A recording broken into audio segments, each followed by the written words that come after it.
안녕하세요. 하루 필수 말씀 충전 하필큐티 조정환입니다. 오늘 함께 나눌 하나님 말씀은 사무엘하 17장 1절에서 14절까지 말씀입니다. 아히도벨은 압살롬에게 또 이와 같이 말합니다. 부디 내가 12,000명을 뽑아서 출동하여 오늘 밤으로 당장 다윗을 뒤쫓도록 허락해 주십시오. 그가 지쳐서 힘이 없을 때에 내가 그를 덮쳐서 겁에 질리게 하면 그를 따르는 모든 백성이 달아날 것입니다. 그때 내가 왕만을 쳐서 죽이면 됩니다. 라고 이야기합니다. 12,000명을 출동시키는데 이제 다윗을 뒤쫓아서 왕만을 죽인다. 이것은 다윗 한 사람을 죽이기 위해서 이제 정밀 타격을 하는 거죠. 이 쫓아가는 인원이 중요한 게 아니라 여기에서의 핵심은 이 왕만 쳐서 죽이겠다라고 하는 것이 핵심이 될 겁니다. 아히도벨은 다윗이 도망갈 수 있는 시간을 허락하는 것을 원치 않았습니다. 지금 당장이라도 움직여서 다윗을 선제 타격해야만이 이 정권의 쿠데타가 성공적으로 마무리될 수 있을 거라고 판단을 했습니다. 그래서 그렇게만 되면 온 백성을 다시 임금님께로 돌아오게 할 수 있습니다. 아내가 남편에게 돌아오듯이 백성이 그렇게 임금님께로 돌아올 것입니다. 임금님께서 노리시는 목숨도 오직 한 사람의 목숨입니다. 나머지 백성은 안전할 것입니다. 라고 이야기하면서 이 한 사람 다윗만 죽이면 된다라고 하는 논리를 전개하고 있습니다. 이 압살롬만이 아니라 이스라엘의 모든 장로도 이 말을 옳게 여겼다라고 이야기합니다. 우리의 표현에서는 이 말을 옳게 여겼다라고 이렇게 되어 있는데 이제 원어에서는 그 눈에 보기 좋았다라고 그렇게 되어져 있어요. 이 눈에 보기 좋았다라고 하는 말은 사사기에서 이야기했을 때에 그들이 보기에 좋은 대로 행하였더라 하는 것이 이 사사기의 실패의 원인들이었습니다. 백성들이 그들 눈에 보기 좋은 대로 선택하다가 하나님께서 원하시는 뜻을 거부하고 다른 방향으로 갔던 거죠. 이 압살롬과 또 이스라엘의 모든 장로가 이렇게 자기들 눈에 보기 좋은 대로 행동하려고 하는 오직 한 사람의 목숨, 이것을 이제 하나님께서 역전시키실 것인데 사실 아히도벨의 전략은 훨씬 더 이 상황에서는 탁월한 해석이었을 겁니다. 왜냐하면 도망가는 그 시간을 벌어주기보다도 지금 재빠르게 선제 타격하는 것이 이 압살롬의 정권이 바로 힘을 받아서 시작할 수 있는 원동력이 될 수 있었을 거예요. 그런데 압살롬은 이상하게 아렉사람 후세도 불러다가 그가 하는 말을 들어보려고 합니다. 후세가 이제 압살롬에게 와서 그에게 아히도벨이 한 그 말을 이제 일러주고서 그 말대로 해야 될지 말아야 할지를 묻고 또 다른 의견이 있으면 말하라고 이렇게 이야기합니다. 후세는 압살롬에게 아히도벨이 베푼 모략이 좋지 않다라고 이야기를 하고 그 까닭을 설명을 하는데 임금님의 부친과 그 신하들은 임금님께서 잘 아시는 바와 같이 용사들인데다가 지금 새끼를 빼앗긴 들녘의 곰처럼 무섭게 화가 나 있습니다. 더구나 임금님의 부친은 노련한 군인이어서 밤에는 백성들과 함께 잠도 자지 않습니다. 라고 이야기를 합니다. 이제 광야의 경험이 탁월한 다윗을 생각하라는 이야기이죠. 틀림없이 지금쯤 벌써 어떤 굴속이나 어떤 곳에 숨어 있을 것입니다. 이제 상황이 마치 압살롬이 사울이 된 것과 같이 보여지게끔 이제 말을 과장하는 걸 보게 되는 거죠. 우리의 군인 가운데에서 몇 사람이라도 처음부터 그에게 죽기라도 하면 압살롬을 따르는 군인들이 지고 말았다라고 하는 소문이 삽시간에 퍼질 겁니다.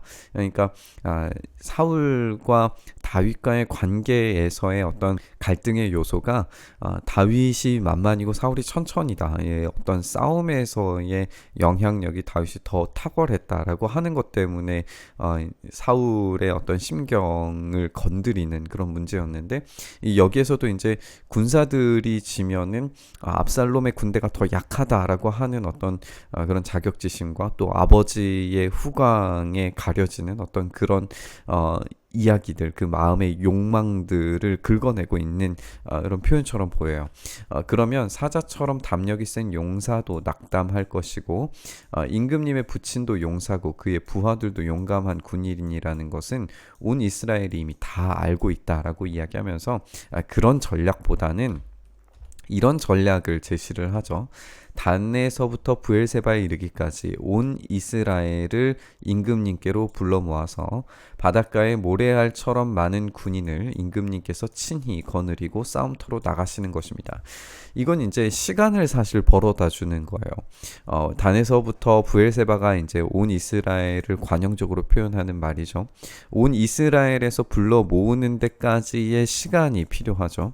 그리고 그 시간 동안에 다윗도 재정비할 수 있는 여유가 만들어지게 될 겁니다.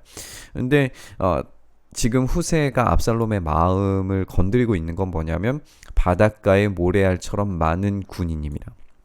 자기는 그렇게 많은 군인을 소집한 적도 없고 움직여 본 적도 없었을 거잖아요. 근데 그런 욕망을 지금 긁어내고 있는 거죠.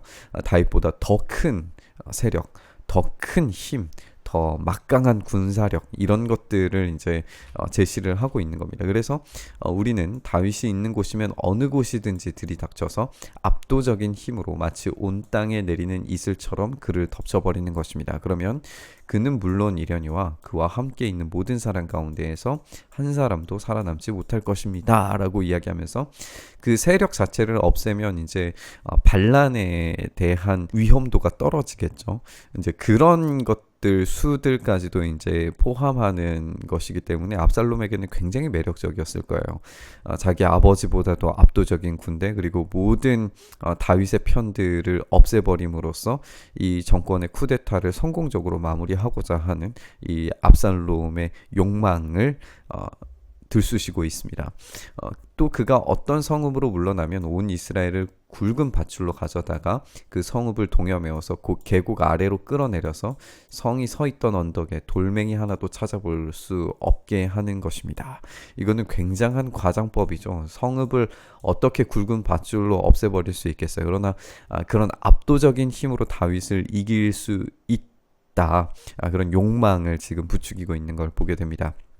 그러자 압살롬과 온 이스라엘 사람이 아렉 사람 후세의 모략이 아히도벨의 모략보다 더 좋다고 찬성을 하게 됩니다. 이렇게 찬성하는 이유에 대해서 이렇게 기록합니다. 주님께서 이미 압살롬이 재앙을 당하게 하시려고 아히도벨의 좋은 모략을 좌절시키셨기 때문이다 라고 이렇게 이야기를 합니다. 지금 이 성경 기자가 생각하기로도 지금 당장의 다윗을 쳐서 아직 재정비가 완전히 이루어지지 않은 상태에서 다윗을 제거하는 것이 압살롬에게는 더 탁월한 전략이었을 거라고 생각을 하고 있는 것 같아요. 그런데 지금 이 이야기를 서술하는 이 서술자가 여기에 평가를 하기를 주님께서 이 계획을 트셨다라고 하는 거예요. 아무리 좋은 전략이라도 하나님께서 주시는 계획 아래에서는 그 힘을 발휘할 수가 없게 되는 겁니다.